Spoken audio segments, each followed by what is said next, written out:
thank goodness, a bit of sanity in the studio now. Had you met Peter Kay? Have you heard of Peter Kay? This is the first time I've met him. He seems lovely. Yeah, you'll not forget it. So you won't. Taylor, is there a Scottish connection? I'm loving the tartan thing going on here. Thank you. Yeah, I love Scotland. Are the Swifts a clan? We actually, well, apparently we are actually from there. But really? I liked the dress too, so it worked both ways.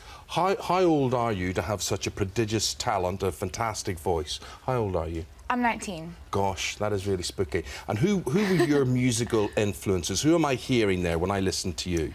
I was really influenced by mostly 3 artists: the Dixie Chicks, Shania Twain, and Faith Hill. Excellent. Faith Hill. Ever met Faith Hill?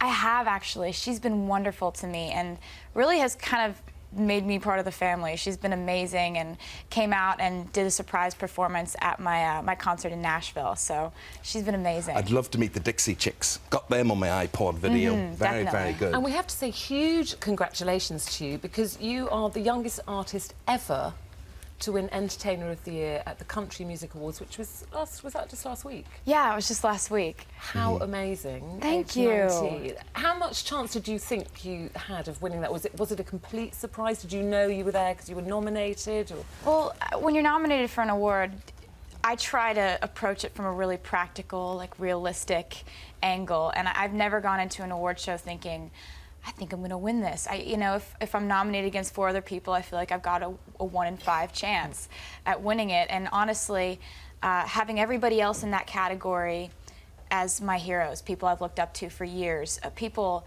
who over the last couple of years I've opened up shows for and gone on tour with as their opening act. To win that award was absolutely just mind-blowing. I mean, that's the hard bit, and then you go and get it, and then you get, as the president would say, some jackass comes up and says something. What about that Kanye West business and all that?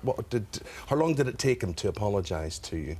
He apologized a few days later, and I accepted that apology. And you know, looking back, I just try to focus on the positive of it, like all the artists and the fans who kind of I think supported. It wasn't so much a criticism of you. I think it was just this infatuation with Beyonce and this fact that he was so into Beyonce, really, I suppose. It wasn't... Or does he just hate country music and what you do? I don't know. You know, honestly, it's something that happened a while ago, and I just we'll not forget it. We'll not forget it. But what did you do the night you won Entertainer of the Year? How did you then spend? Because I always think those things, you know, it's such a huge event, so exciting, and then you've got to go home. Are you still on a massive high when you get home? Could you sleep that night? Well, they had an after party at my record label, and my record label's brand new. It's this small label, and I remember when our parties were just a few people sitting in a restaurant, and it was crazy that we had this big after party, and I hugged about 1 million people at that party, and then went home and sat at the kitchen table with my parents and ate cereal at 3 in the morning and said, can you believe this? It was really fun. And your parents must have been a huge support, because you need that, because you started very young, didn't you? Very young when you were first performing. I started performing in children's theatre when I was 9 and 10, so I've always loved performance and being on stage and sort of the theatrical aspect of it, and I've really throughout the years incorporated that into my live show. I'm stoked. I'm playing Wembley on Monday and then playing in Manchester the day after. So next week? This week. This week. This Wednesday in coming. a couple days. Past. It's now Friday. Past. No, coming.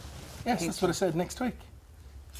That's why you disagree. It's like speaking 2 different languages. We are. Yes, so that's to come. Excellent. So, like, you should watch A Christmas Carol. Christmas past, Christmas yet to come. We've got there in the end. Yes, we did get there in the end. But you were talking there about eating cereal 3 o'clock in the morning with your parents. How has your life changed? Your life must have changed greatly. It's changed a lot. And it's been really fun because this is what I wanted my whole life. And just getting to see all these things happen one by one, all the dreams that I had on a little checklist when I was 14 coming true. It's been wonderful. And going out in public or going to the mall or going to a restaurant, it's a lot more of a social situation than it was a couple of years ago, but it's really fun because I genuinely like talking to people. I like that. It's much we more like talking to you, and your new single, which is 15, which is from the album, that's out on the 23rd of November. Let's have a look and a listen.